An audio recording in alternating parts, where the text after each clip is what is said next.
চট্টগ্রামের হাটহাজারীতে মাদ্রাসা অবমাননাকর ইঙ্গিত করার প্রতিবাদে অবরোধ ভাঙচুর ও দুই পক্ষের ধাওয়া পাল্টা ধাওয়া ও সংঘর্ষের ঘটনায় দুই পক্ষের সাথে প্রশাসনের বৈঠক হওয়ার কথা রয়েছে। বিষয়ে বিস্তারিত জানাতে যুক্ত হচ্ছেন শোয়েব রহমান। শোয়েব, জানাবেন যে বৈঠক কখন শুরু হবে এবং কি বিষয়ে আজকে আলোচনা হতে পারে?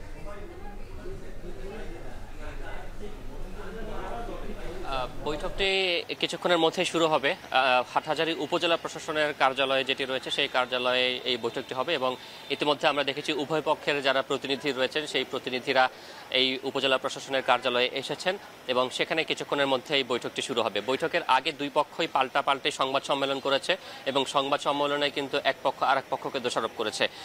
হাটহাজারী মাদ্রাসা কর্তৃপক্ষ যারা রয়েছেন তারা বলেছেন যে তারা এই ধরনের সংঘাতময় পরিস্থিতি এড়াতে দিনভর তাদের যে মাদ্রাসার গেট ছিল এবং ছাদের যেই গেট ছিল সেগুলো বন্ধ রেখেছেন এবং শিক্ষার্থীদেরকে তারা রাত 8টা পর্যন্ত মাদ্রাসার ভেতরে তারা যাতে অবস্থান করে সেই নির্দেশনা আগে থেকে দেওয়া ছিল এবং শিক্ষার্থীরাও সেই বিষয়টি মেনে চলছিলেন। কিন্তু জুলুসে যাওয়ার সময় যানবাহনে যে সাউন্ড বক্স ব্যবহার করা হয় সেসব সাউন্ড বক্সে উস্কানিমূলক বক্তব্য এবং তীব্র আওয়াজে গান বাজনা বাজানো এবং সেই সাথে রাত 8টায় যখন গেট খুলে দেওয়া হয় তখন শিক্ষার্থীরা নিত্য প্রয়োজনীয় বাজার সদাই করতে বাইরে যাওয়ার পর তাদের উপরে অতর্কিত হামলা চালায় বলে মাদ্রাসা কর্তৃপক্ষ অভিযোগ করেছে। অন্যদিকে যারা আহলে সুন্নাত বা জশ্ন জুলুস উদযাপন করতে গিয়েছিলেন তাদের পক্ষ থেকে দাবি করা হয়েছে যে মাদ্রাসা থেকে প্রথমে গরম পানি ছুঁড়ে মারা হয় এবং উস্কানিমূলক বক্তব্য সেই সাথে ইটপাটকেল নিক্ষেপ করা হয় এবং এর প্রেক্ষিতেই এক ব্যক্তি তিনি ফেসবুকে কুরুচিপূর্ণ কিংবা অবমাননাকর একটি ছবি দিয়ে তিনি পোস্ট করেছেন,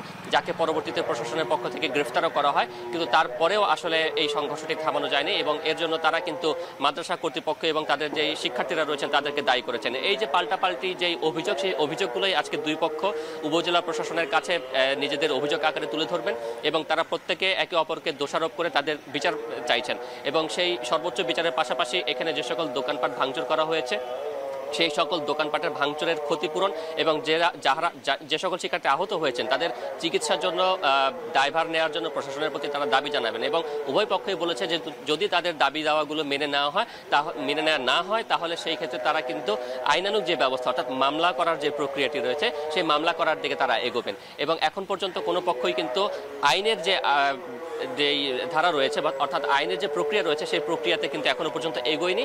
দুই পক্ষই আসলে এই বৈঠকটির দিকে তাকিয়ে রয়েছে যে এখান থেকে কি ধরনের সমাধান প্রশাসনের পক্ষ থেকে দেওয়া হয়। অন্যদিকে আইন শৃঙ্খলা বাহিনীর সদস্যরা যারা রয়েছেন তারা বলছেন যে এখন পর্যন্ত তারা এই ঘটনায় কেন ঘটলো সেই বিষয়টি তারা তদন্ত করছেন। পাশাপাশি যানবাহন ভাঙচুর করা হয়েছে এবং এখানে নানান ধরনের বক্তব্য চলে এসেছে, সেই সব বক্তব্যের আলোকে তৃতীয় কোনো পক্ষ আসলে এখানে জড়িত কিনা সেই বিষয়টিও তদন্ত করে যেটি বেরিয়ে আসবে সেই অনুযায়ী আইনানুগ ব্যবস্থা নেওয়ার কথা বলছে আইন শৃঙ্খলা বাহিনী। চট্টগ্রাম থেকে যুক্ত ছিলেন শোয়েব রহমান।